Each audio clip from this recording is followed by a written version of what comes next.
huko iwachone Ramogi TV ler. Katika mano nyakwaronge juanga ami weche mamoko. Ndalo machuok bang' jopuonjre mag mbalariany golo ywak margi ewi leo mar omenda mag siro sombgi. Piny owacho koro wacho ni osechwalo omenda makamago ne jopuonjre duto. Koloso e kinde romo mare kod jokombe mag kamiti mopogore opogore mag od bura ewi budget mano mabalang'.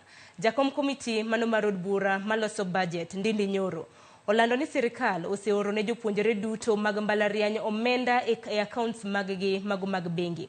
Nyoro bende olero ni gisemiyo skunde mago mag sekondar ma adundo omenda maromo siling bilion 3.4 mar gero klese manyiena. We have also allocated significant resources to junior secondary schools.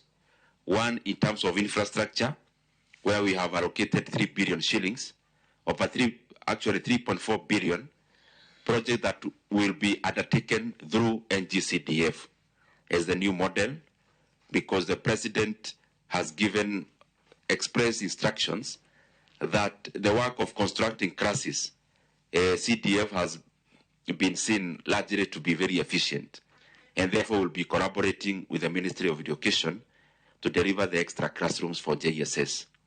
We have also allocated monies for higher education, largely in terms of loans through HELB and also scholarships. And I want to assure all parents that we have resourced our education sector well.